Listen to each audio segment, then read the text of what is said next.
జీవమగల దేవుని సంఘములో జనుల ప్రవర్తన పార్ట్ 2 రెండో భాగంగా మనము గత వారము జీవమగల దేవుని సంఘములో జనుల ప్రవర్తన మొదటి భాగం చూసాం.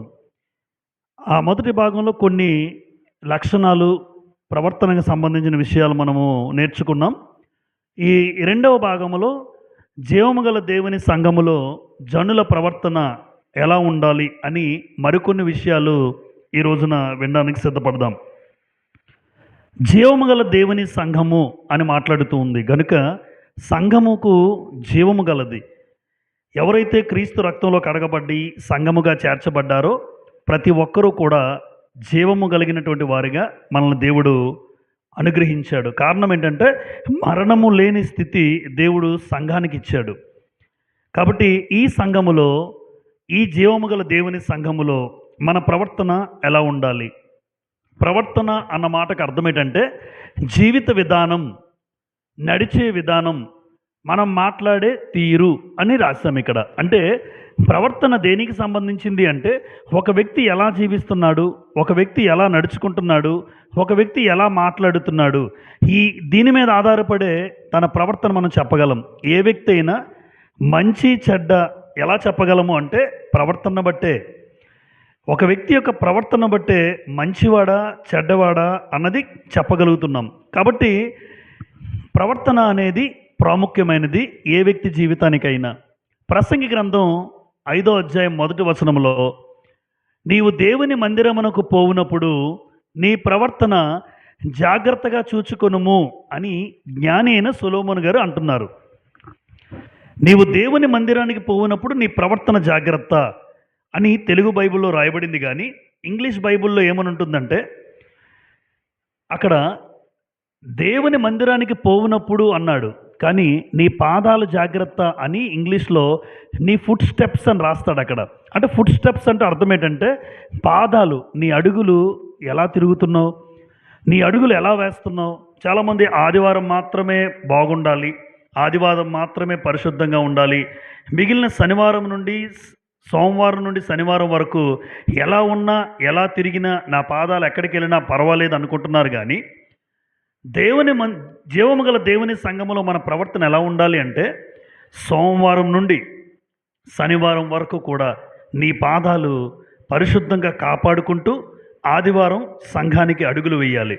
అంతేగాని అందుకే మందిరానికి పోయినప్పుడు నీ ప్రవర్తన జాగ్రత్త అంటే నీ వారమంతా కూడా నువ్వు ఎలా నడిచావు, ఎలా జీవించావు, ఎక్కడికెక్కడికి నీ స్థలాలు వెళ్ళాయి, నీ కాళ్ళు వెళ్ళాయి అన్నది చాలా ప్రాముఖ్యం. వాస్తవానికి ప్రవర్తన ఎందుకు ప్రాముఖ్యమైనది అంటే పాత నిబంధన కాలంలో కొన్ని సంఘటనలు మనం చూసినప్పుడు నోవాహు కాలము నాటి ప్రజలు మనకు కనబడతారు, సొదొమ గొమొర్రా ప్రజలు కనబడతారు, అలాగే ఇశ్రాయేలు కూడా కనబడతారు. ఇప్పుడు నోవాహు కాలము నాటి ప్రజలు ఎందుకు వారి జీవితాలను నాశనం చేసుకున్నారు అంటే వారి ప్రవర్తన. ఎలా చెప్పగలం? నోవాహు కాలము నాటి ప్రజలు వారి జీవితాలకు వాళ్ళ ప్రవర్తన ఎలా కారణమైంది అంటే ఆదికాండం 6వ అధ్యాయం 12వ వచనంలో ఇలా రాయబడి ఉంది. ఆదికాండము 6వ అధ్యాయం 12వ వచనం చూడండి. దేవుడు భూలోకమును చూచినప్పుడు అది చెడిపోయి ఉండెను, భూమి మీద సమస్త శరీరులు తమ మార్గమును చెరిపి వేసుకుని ఉండిరి. చూసారా, భూలోకాన్ని దేవుడు చూసినప్పుడు భూలోకం చెడిపోయిందన్నాడు. అంటే భూలోకం చెడిపోవడం అంటే భూలోకం మీద ఉన్నటువంటి మనుషుల జీవితాలు చెడిపోయాయి. సమస్త శరీరులు తమ మార్గాన్ని చెరిపి వేసుకున్నారు అంటే ప్రతి ఒక్కరూ కూడా తమ మార్గాలను పాడు చేసుకున్నారు. అంటే దీనికి కారణం ప్రవర్తన. ప్రతి ఒక్కరూ తనకిష్టానుసారంగా ప్రవర్తిస్తూ వస్తున్నారు అన్నమాట. ఆ కాలంలో నోవాహు కూడా ఉన్నాడు కదా. మరి నోవాహు కాలము నాటి ప్రజలు దేవుడు చూసినప్పుడు సమస్త మనుషులు కూడా మార్గాలు చెరిపేసుకుని బ్రతుకుతుంటే ఒకే ఒక్కడున్నాడు నోవాహు. ఆయన ప్రవర్తన ఎలా ఉంది? 6:9లో, ఆదికాండము 6:9, నోవాహు వంశావళి ఇదే, నోవాహు నీతిపరుడును తన తరములో నిందారహితుడునై ఉండెను అన్నాడు. అంటే నోవాహు కూడా ఆ ప్రజలతో ఉన్నప్పటికీ కూడా నోవాహు తన తరములో నింద లేకుండా బ్రతికాడు. మచ్చ లేకుండా బ్రతికాడు. ఆలోచించండి. అంటే నోవాహు ప్రవర్తన ఎలా ఉంది? నోవాహు కాలం నాటి ప్రజల ప్రవర్తన ఎలా ఉంది? ఈరోజు ఒక వ్యక్తి ప్రవర్తనను బట్టి ఫలితం పొందుకుంటాడు. అందుకే నోవాహు కాలం నాటి ప్రజలు జలప్రళయములో జలసమాధి అయిపోయారు. కారణం ఒకటే, నోవాహు ప్రవర్తన వేరు, నోవాహు కాలం నాటి ప్రజల ప్రవర్తన వేరు. వాళ్ళందరూ కూడా తమ ప్రవర్తన ఎలా ఉందంటే సమస్త మనుషులు కూడా తమ మార్గాలు చెరిపేసుకుని బ్రతికారు. 2, సొదొమ గొమొర్రా కాలము నాటి ప్రజలు. ఈ సొదొమ గొమొర్రా మనం విన్న వెంటనే ఏమనిపిస్తుందంటే, సొదొమ గొమొర్రా ప్రజలందరూ కూడా ఎలాంటి వాళ్ళంటే కామముతో కళ్ళు మూసుకుపోయిన వాళ్ళు. చిన్న పిల్లల నుంచి పండు ముసలోడి వరకు కూడా ఎవరినైనా కూడా ఏ పాపం చేద్దాం, ఏ తప్పు చేద్దాం, ఏ స్త్రీని ముట్టుకుందాం, ఏ పురుషుడిని ముట్టుకుందాం, కామంతో కళ్ళు మూసుకుపోయినటువంటి ప్రాంతం సొదొమ గొమొర్రా, భయంకరమైన వ్యభిచారం కలిగిన ప్రాంతం. ఈ ప్రాంతంలో నివసిస్తున్నటువంటి లోతు గారు సొదొమ గొమొర్రా ప్రాంతాన్ని ఎన్నుకొని వెళ్ళాడు.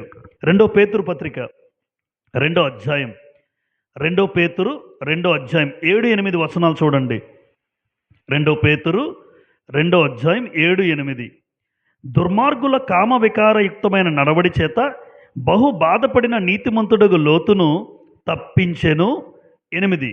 ఆ నీతిమంతుడు వారి మధ్య కాపురముండి తాను చూచిన వాటిని బట్టి వినిన వాటిని బట్టి వారి అక్రమమైన క్రియల విషయంలో దినదినము నీతిగల తన మనస్సును నొప్పించుకొనుచు వచ్చెను. అంటే లోతు మంచోడే, లోతు నీతిమంతుడే దేవుడు చెప్తున్నాడు. కానీ లోతు ఉన్నటువంటి ప్రాంతం సొదొమ గొమొర్రా ప్రజలు మాత్రం కామముతో వ్యభిచారము క్రియలు కలిగినటువంటి ప్రాంతం. అందుకే లోతు ప్రతిరోజు దుఃఖపడుతుండేవాడు, ఏడుస్తూ ఉండేవాడు, ఇలాంటి స్థలానికి ఎందుకు వచ్చానా అని. అంటే సొదొమ గొమొర్రా ప్రజలు ప్రవర్తన బట్టి దేవుడు ఏం చేశాడంటే, నోవాహు కాలంలో జలప్రళయం, లోతు కాలంలో సొదొమ గొమొర్రా ప్రాంతంలో అగ్ని ప్రళయం. జలప్రళయంలో ఆ ప్రజలు నాశనమైతే అగ్ని కురిసినప్పుడు సంపూర్ణంగా సొదొమ గొమొర్రా పట్టణాలు నాశనమైపోయాయి. ఇప్పటి వరకు కూడా ఒక చిన్న మొలక కూడా సొదొమ గొమొర్రా ప్రాంతంలో మనకు కనబడదు. అంటే దేవుని ఉగ్రత చూడండి. కారణం ఏంటి? ప్రవర్తన. నోవాహు కాలం నాటి ప్రజల ప్రవర్తన జలప్రళయానికి కారణమైంది. సొదొమ గొమొర్రా ప్రజల యొక్క ప్రవర్తన అగ్ని కురవడానికి, అగ్ని చేత నాశనం అవడానికి కారణమైంది. మనందరికీ తెలిసిన దేవుడు ఏర్పాటు చేసుకున్న ఇశ్రాయేలీలు, ఈ ఇశ్రాయేళ్ల జీవితం, వాళ్ళ ప్రవర్తన ఎలా ఉంది? ఒకవేళ మనం చూడగలిగితే న్యాయాధిపతుల గ్రంథం 17వ అధ్యాయం చూడండి. న్యాయాధిపతుల గ్రంథం 17వ అధ్యాయం 6వ వచనంలో ఇలా రాయబడి ఉంది. న్యాయాధిపతులు 17వ అధ్యాయం 6వ వచనం. ఆ దినములలో ఇశ్రాయేలుకు రాజు లేడు, ప్రతివాడును తన ఇష్టానుసారముగా ప్రవర్తించుచూ వచ్చెను. గమనించారా? ప్రతివాడు ఎలా బ్రతుకుతున్నాడట? తన ఇష్టానుసారంగా ప్రవర్తించుచూ వచ్చెను. అంటే ఇశ్రాయేలు జీవితంలో ఎవరికి ఇష్టం వచ్చినట్టు వాళ్ళు బతుకుతున్నారు. నాకు ఇది ఇష్టమైతే చేసేస్తున్నారు. అంతేగాని ఇది దేవునికి ఇష్టమా, నేను దేవుని ప్రజలను అన్న భావన, అన్న ఆలోచన, అన్న ఉద్దేశం లేకుండా వీళ్ళు నడిచేస్తున్నారు. ఇదే మాట న్యాయాధిపతుల గ్రంథం 21వ అధ్యాయంలో కూడా కనబడుతుంది. మరలా చూడండి. న్యాయాధిపతుల గ్రంథం 21వ అధ్యాయం 25వ వచనం. ఆ దినములలో ఇశ్రాయేలుకు రాజు లేడు, ప్రతి వాడును తన ఇష్టానుసారముగా ప్రవర్తించుచూ వచ్చెను. ఆ మాట చూడండి. అంటే ప్రతి ఒక్కడు కూడా తన ఇష్టానుసారంగా బతుకుతూ ఉన్నాడు. తనకేది నచ్చితే చేస్తున్నాడు. కానీ దేవుడు ఇశ్రాయేలు జీవితంలో ఐగుప్తు బానిసత్వంలో ఉంచకుండా వాళ్ళని ఏం చేశాడంటే ఆ బానిసత్వంలో నలిగిపోకుండా, మగ్గిపోకుండా, వెట్టి చాకిరీతో ఇబ్బంది పడుతున్న తన ప్రజలను ప్రేమించి మోషే ద్వారా కానాను పాలు తేలిని ప్రవహించి దేశానికి నడిపించబోతూ ఉంటే ఇశ్రాయేలు జీవితంలో ఎంత భయంకరం చూడండి. ప్రతివాడు తన ఇష్టానుసారంగా ప్రవర్తన. అందుకే దేవుని సన్నిధిలో మన ప్రవర్తన ఎలా ఉండాలో మనకు తెలియాలి. ఆ రోజు నోవాహు కాలం నాటి ప్రజలు వారి ప్రవర్తన, సొదొమ గొమొర్రా ప్రజలు వారి ప్రవర్తన, దేవుడు ఏర్పాటు చేసుకున్న, దేవుడు ప్రేమించిన జనాంగం ఇశ్రాయేలీలు వారి ప్రవర్తన, మనం ఆలోచన చేసినప్పుడు ఖచ్చితంగా ప్రవర్తన బట్టి వాళ్ళు ఫలితం పొందుకున్నారు. ఈరోజు ఈరోజు క్రైస్తవులు, విశ్వాసులు మనకి పెట్టిన పేరు క్రైస్తవులు, విశ్వాసులు, పరిశుద్ధులు. మరి ఇటువంటి గొప్ప పేరు కలిగినటువంటి మనము మన ప్రవర్తన ఎలా ఉండాలి? అందుకే జీవము గల దేవుని సంఘములో జనుల ప్రవర్తన ఎలా ఉండాలి? ఎలా ఉండాలి అంటే నెంబర్ వన్ ప్రాచీన స్వభావానికి సిలువ వేయాలి అని రాయబడింది ఇక్కడ. గమనిస్తున్నారా? ప్రాచీన స్వభావానికి సిలువ వేయాలి అంటే క్రీస్తులోకి రాకముందు 2 జీవితాలు ఉన్నాయి మనకి. ఒకటి లోకములో ఉన్నప్పుడు, 2 సంఘమునకు వచ్చిన తర్వాత. లోకములో ఉన్నప్పుడు అంటే నువ్వు క్రీస్తులోకి రాకముందు, క్రీస్తు ప్రభు ఎవరో నీకు తెలియకముందు నువ్వు ఎలా ఉంటావో నీకు తెలుసు. సంఘానికి వచ్చిన తర్వాత నువ్వు ఎలా ఉన్నావు, ఈ 2 జీవితాలు చూడాలి. ఇప్పుడు ప్రాచీన స్వభావానికి సిలువ వేయాలి అంటే అర్థం ఏంటంటే చంపాలి. ఎందుకంటే యేసుప్రభుని ఏం చేశారు? సిలువలో చంపేశారు. యేసుప్రభుని సిలువలో చంపేశారు.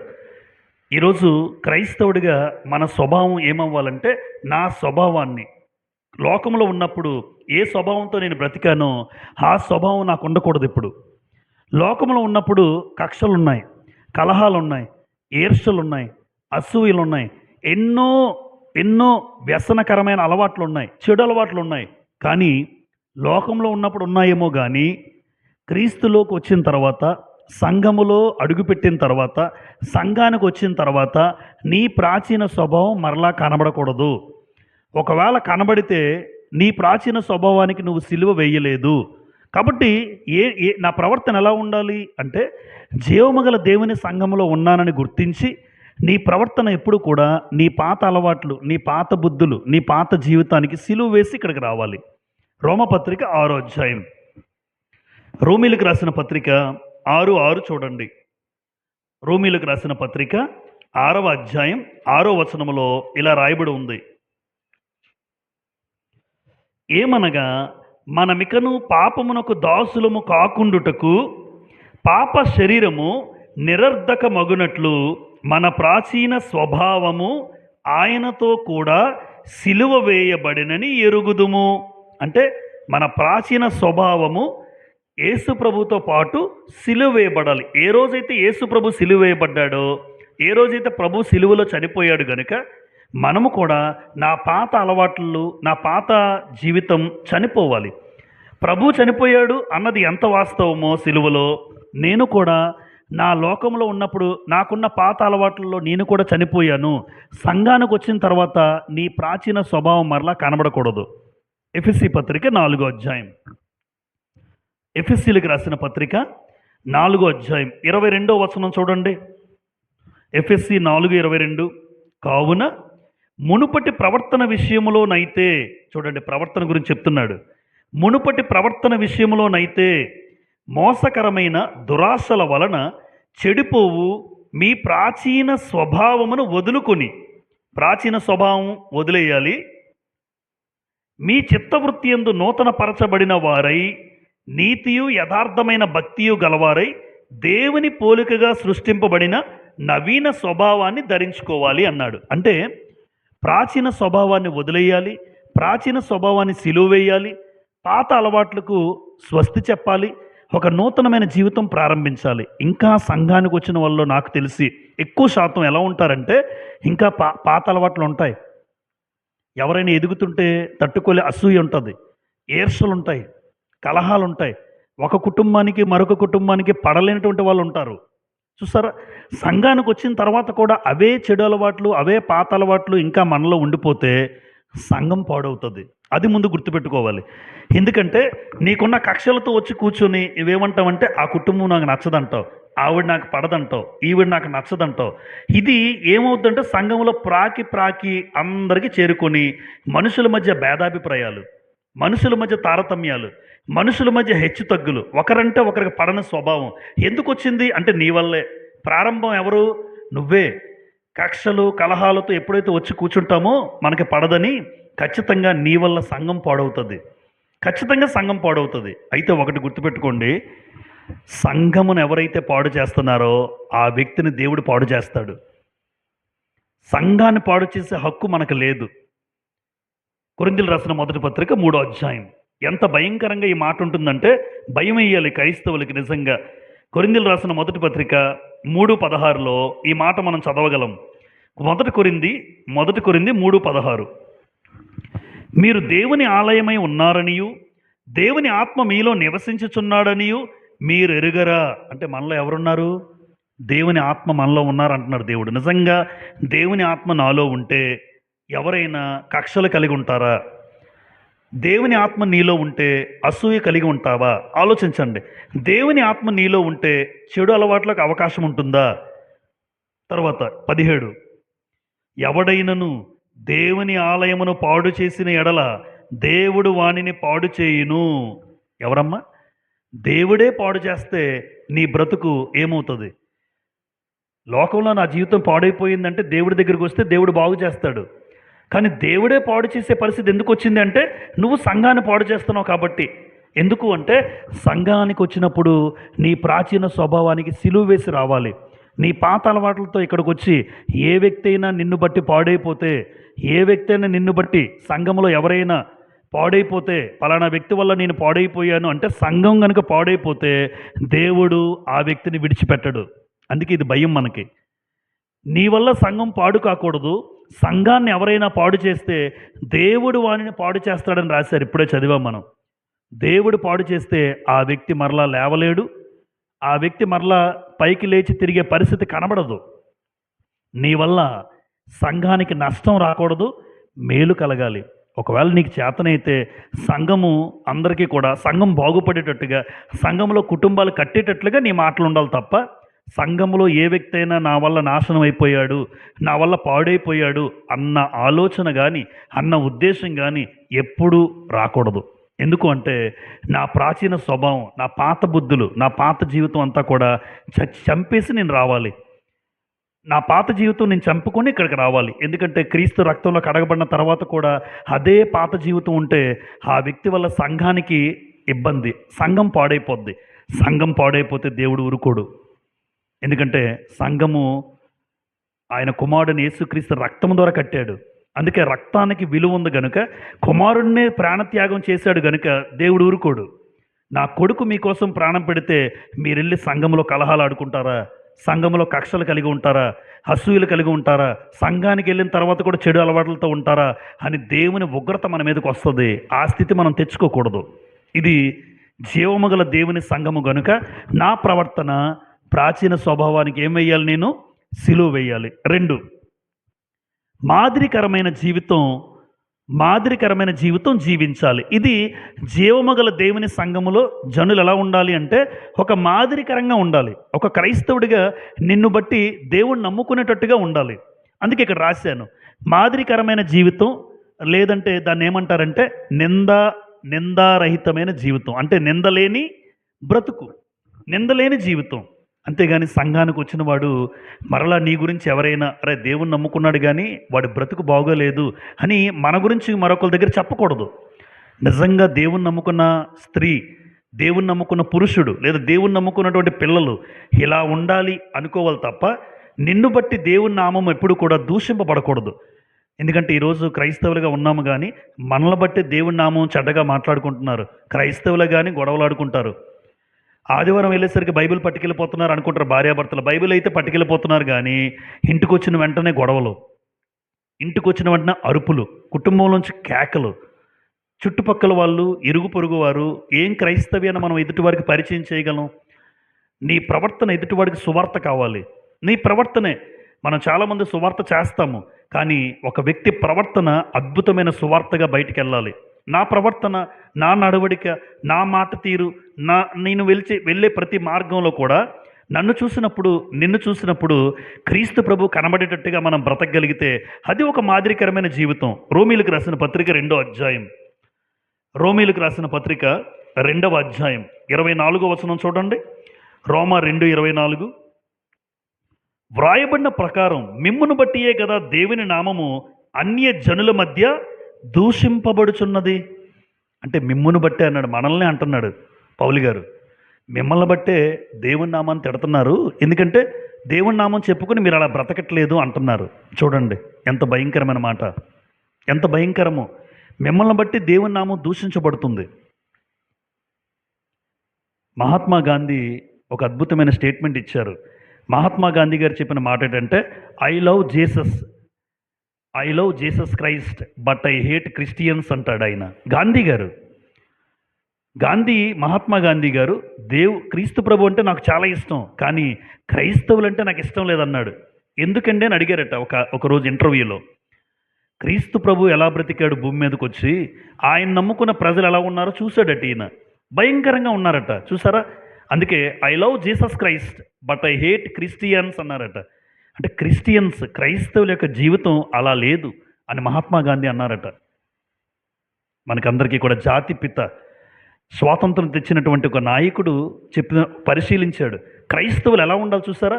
ఒక మాదిరికరమైన జీవితం లేదు.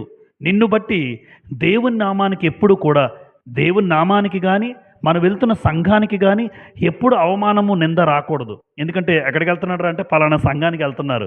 చూడండి, సంఘానికి అవమానం, పలానా సంఘస్థులు ఇలా చేశారా, ఎంత అవమానం అని మాట్లాడుతూ ఉంటారు. అంటే నేను నమ్ముకున్న దేవుడికి కానీ నేను వెళ్తున్న స్థానిక సంఘానికి ఎప్పుడు నా వల్ల అవమానము నింద రాకూడదు. ఒక మాదిరికరంగా నేను ఉండాలి.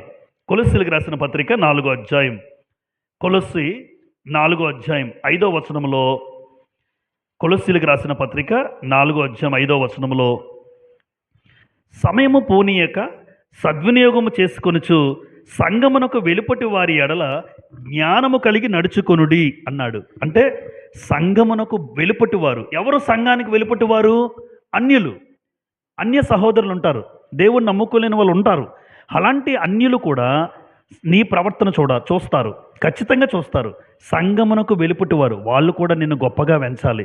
వాళ్ళు కూడా నీ ప్రవర్తన చూసి ఒక మంచి సాక్ష్యం చెప్పాలి. ఈరోజు చాలామందికి సాక్ష్యం అనేది ఉండదు. నిజంగా నీ పేరు చెప్పినప్పుడు ఆవిడ పేరు ఎత్తకండి, ఆయన పేరు ఎత్తకండి అని మాట్లాడుతూ ఉంటారు. ఎందుకంటే వీడు సంఘానికైతే వస్తారు కానీ వాళ్ళ ప్రవర్తన చూస్తుంటారు రోజు. కాబట్టి సంఘమునకు వెలుపటి వారు అంటే దేవుణ్ణి నమ్ముకోలేని వాళ్ళు కూడా నీ గురించి మంచి సాక్ష్యం చెప్పాలి, మన గురించి మంచి సాక్ష్యం చెప్పాలి. అది మాదిరికరమైన జీవితం.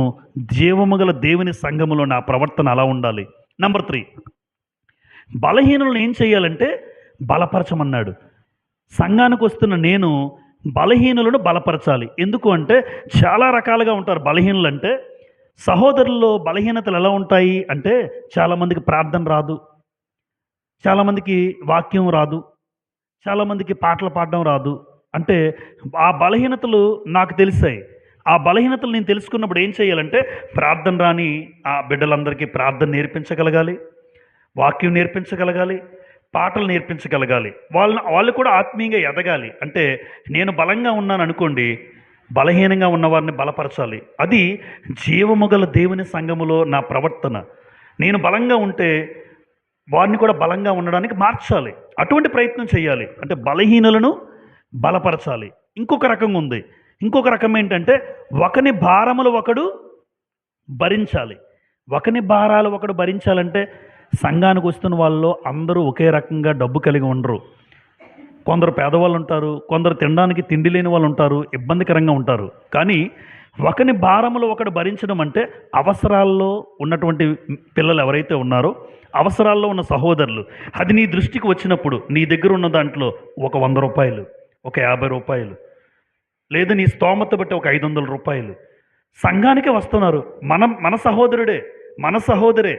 ఆ ఇబ్బంది, ఆ బాధ నీకు తెలిసినప్పుడు నువ్వేమో 4 పూట్ల 3 పూట్ల తింటున్నావు, వాళ్ళు ఒక పూట కూడా తినలేకపోతే వాడి భారాన్ని నువ్వు భరించాలి. ఇదొక రకం. ఆత్మీయంగా ఒకటి చెప్పారు. 2, భౌతికంగా భూమి మీద బ్రతుకుతున్నాం కనుక వారి అక్కర్లో నువ్వు కూడా సహాయం చేయాలి. అది దేవుడు మనకు నేర్పిస్తున్నాడు.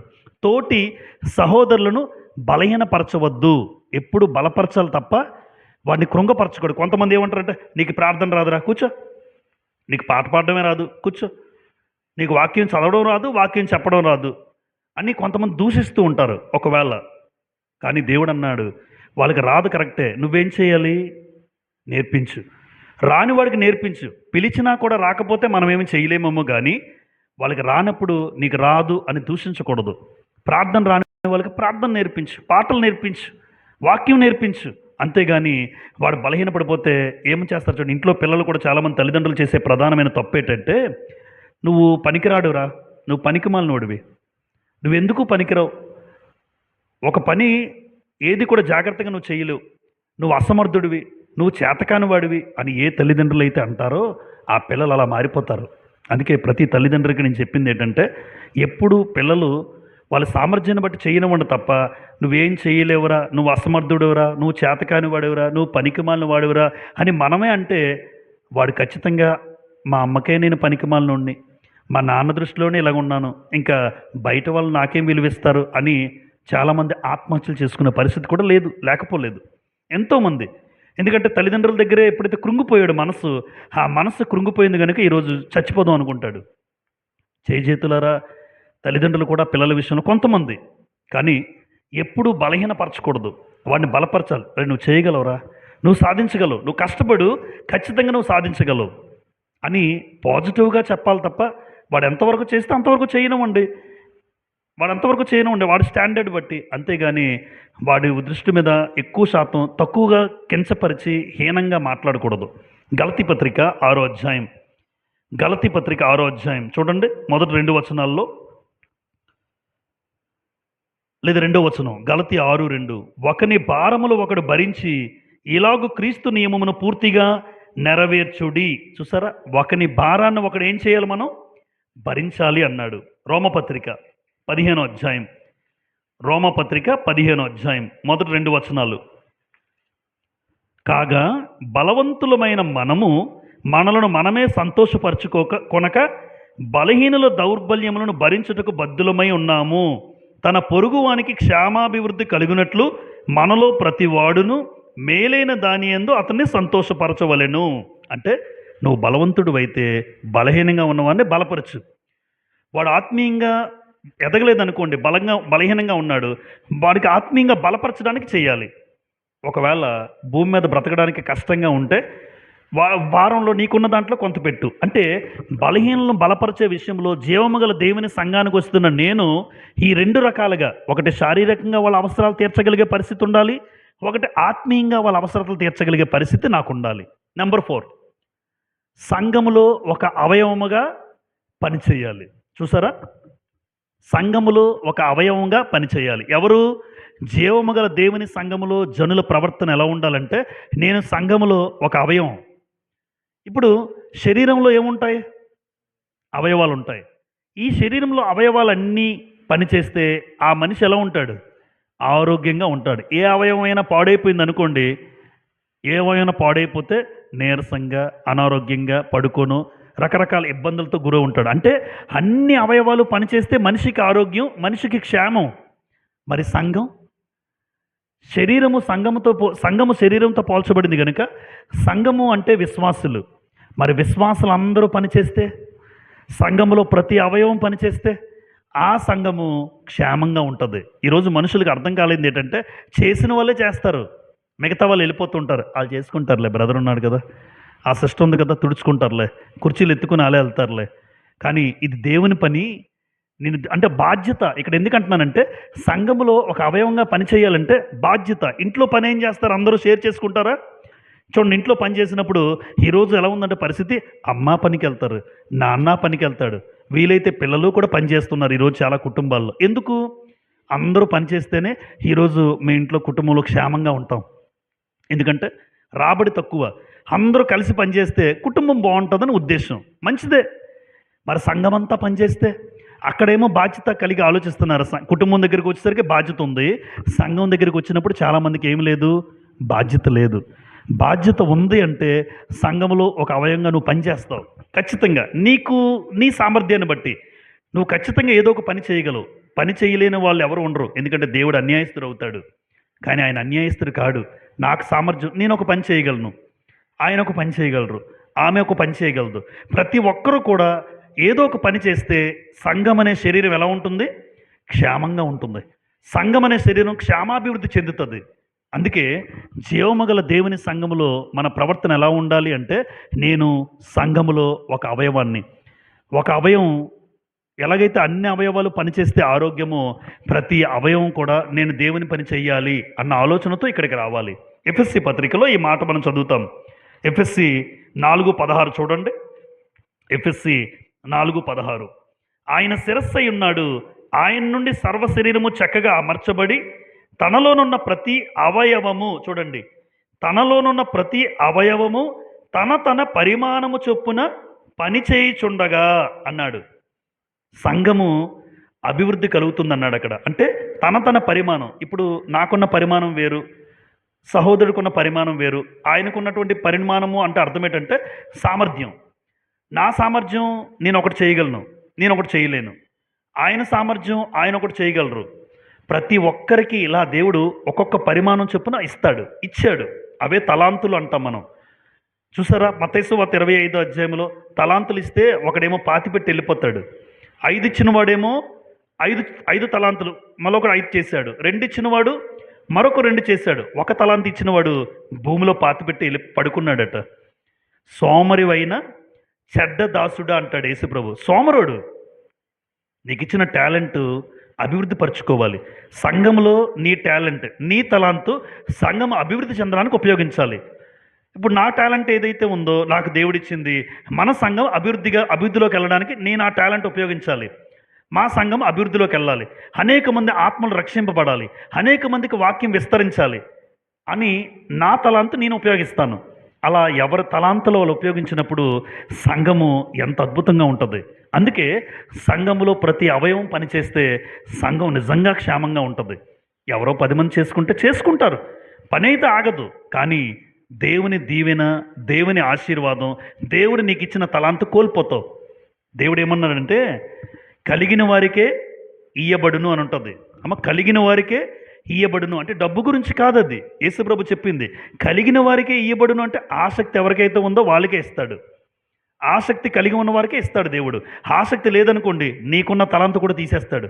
ఎందుకు ఇడు ఉపయోగించట్లేదు, ఈ టాలెంట్ కూడా వీడికి వేస్ట్, ఇంకా ఇడు పాటలు పాడుతున్నాడు అనుకోండి, పాటలు కొంతమంది వచ్చి నేర్పించరు, ఆ టాలెంట్ కూడా తీసేస్తాడు. వాక్యం చెప్పగలుగుతుందంటే చెప్పు, నేర్పించు. లేదు నేను దాచుకుంటాను ఎవరికి తెలియదంటే నీకున్న టాలెంట్ తీసేస్తాడు. కాబట్టి సంఘములో ఒక అవయవంగా పనిచేయాలి. ఇది మన బాధ్యత. ఇది జీవము గల దేవుని సంఘములో మనుషుల ప్రవర్తన. చివరిగా అలంకరించుకునే విషయంలో చాలా ప్రాముఖ్యం ఇది. సంఘానికి వస్తున్న మన ప్రవర్తన బాగుండాలి, మన అలంకరణ బాగుండాలి. చాలామంది చూడండి డ్రెస్సింగ్ స్టైల్ బాగోదు. కొంతమంది హెయిర్ స్టైల్ పిచ్చిగూడు ఉన్నట్టు ఉంటుంది, పిచ్చిగూడు. కొంతమంది ఇలా ఉంటాయి, ముందుకి ఇక్కడక్కడ జుట్టు ఉండదు. అలాగా చూసారా అలాంటి వాళ్ళు మీరు? ఇటుపక్క జుట్టు ఉండదు, మధ్యలో ఏదో తొండపాకినట్టు ఏదో చూడండి ఇలా ఉంటుంది ఇక్కడలాగా. అలాంటి వాళ్ళు కూడా ఉంటారు సంఘానికి. కొంతమంది జింపురు జుట్టు ఉంటుంది, అందులోండి పిచ్చిగూడులాగా ఉంటుంది. అది మన ప్రవర్తన ఎదుటివాడికి నిన్ను చూసి పాడవకూడదు. అరే దేవుడు నమ్ముకున్న డిడెంటర్ ఎలా ఉన్నాడు. కొంతమంది చిరిగిపోయిన జీన్ ప్యాంట్లు వేస్తారు, కన్నాలు ఉంటాయి ముడుకుల దగ్గర. ఏదో పేదోడు అనుకుంటాం, పేదోడు కాదు, అది కొనుక్కొని వేసుకుంటాడు. 2000 రూపాయలు జీన్ ప్యాంట్, అది టార్న్ జీన్స్ అంటాడు మరలా దానికి పేరు. చిరిగిపోయిన జీన్ ప్యాంట్లు, కొంతమంది జాకెట్లు కన్నాలు, క్షమించండి ఆడవాళ్ళు ఉన్నారు, జాకెట్లు కన్నాలు వేసుకొని ఎప్పుడు కూడా అలంకరణ చాలా అద్భుతంగా ఉండాలి. ఎందుకు అంటే యేసుప్రభు ఒక మాట మనకి యేసుప్రభు వ్యక్తిత్వం చూపించారు. ప్రకటన గ్రంథం చూడండి ఒకసారి. ప్రకటన గ్రంథం 1వ అధ్యాయం 13వ వచనంలో, ప్రకటన 1వ అధ్యాయం 13వ వచనం, 7 సువర్ణ దీపస్తంభములను, ఆ దీపస్తంభముల మధ్యను మనుష్య కుమారుని పోలిన ఒకరిని చూచి తిని, ఆయన అంటే యేసుప్రభు ఎలాంటి వ్యక్తిత్వం కలిగిన వారంటే తన పాదముల మట్టుకు వస్త్రము దిగుతుందట. అంటే యేసుప్రభు కంప్లీట్గా కనబడ్డాడు అనుకోండి, మొత్తం ఒళ్ళు కప్పుకొని ఉంటాడు ఆయన. ఈరోజు చాలామంది ఒళ్ళు బయటికి కనబడేటట్టు ఉంటారు. అది ఎంత చెప్పడానికి అసహ్యంగా ఉంటుంది. ఆలోచించండి. ఎప్పుడు కూడా స్త్రీమూర్తి ఎలా ఉండాలంటే, ఒక అక్క చెల్లి ఎలా ఉండాలంటే దేహమంతా కప్పుకున్నట్టు ఉండాలి. మన అవయవాలు ఎదుటివాడు కనబడకూడదు, దేహాన్ని దాచుకోవాలి. ప్రభు పురుషుడు, మగవాడైనా ఆయన ప్రభు పురుషుడైనా, పురుషుడే అంత ఒళ్ళు కప్పుకుంటే ఒక స్త్రీమూర్తి, ఒక అక్క చెల్లి ఎంత ఒళ్ళు కప్పుకోవాలి. ఎప్పుడు నీ దేహములో ఏ అవయవాలు కూడా బయటికి కనబడకూడదు, అంతగా దేహాన్ని దాచుకోవాలి.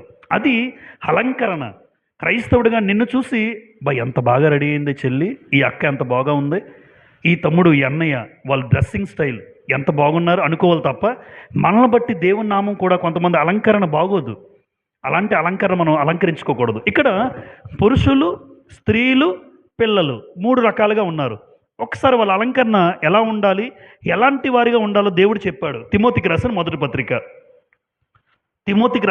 పత్రిక 2వ అధ్యాయం 8వ వచనం చదువుతాను చూడండి. 1 తిమోతి 2:8. కావున ప్రతి స్థలమందును పురుషులకు చెప్తున్నారు, కోపమును సంశయమును లేనివారై పవిత్రమైన చేతులెత్తి ప్రార్థన చేయవలెను అని కోరుచున్నాడు. అంటే పురుషులు ఎలా ఉండాలి? కోపం ఉండకూడదు, సంశయం ఉండకూడదు, పవిత్రమైన చేతులు ఉండాలి అన్నాడు. గమనించండి, పురుషుడు ఎవరైనా కోపం కలిగిన వాడికి ప్రార్థన చేయడానికి అర్హత లేదట. కోపం ఉన్నవాడు ప్రార్థన చేయడానికి అర్హత లేనివాడు. ప్రతి చిన్న విషయానికి కోపిష్టిగా ఉంటారు చూడండి. పిల్లలు తప్పు చేస్తే దాని విషయంలో అంటలేదు నేను. పిల్లలు తప్పు చేస్తే తండ్రిగా తల్లిగా కోపగిస్తాం, అది కాదు. వాడు ఎక్కువ కోపం అండి, వాడికి బీపీ ఎక్కువండి అంటారు. కోపిష్టి. కోపం ఉన్నవాడు ప్రార్థన చేయడానికి అర్హత లేనివాడు. గుర్తుపెట్టుకోండి, ఎప్పుడు కోపిష్టికి ప్రార్థన ఇవ్వకూడదు. దేవుడు వద్దన్నాడు.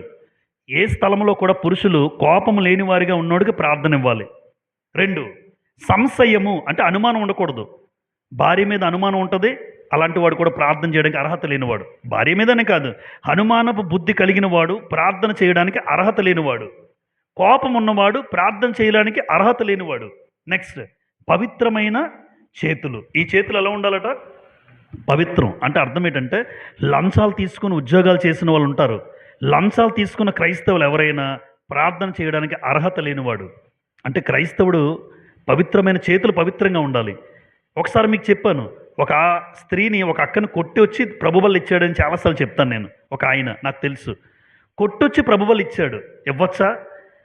భార్యను కొట్టొచ్చాడు అంటే చేతులు ఒక వ్యక్తిని గాయపరిచి తన భార్యను కొట్టి ఇక్కడ సంఘ పెద్దగా వచ్చి ప్రభుబలు ఇస్తున్నాడు ఆయన.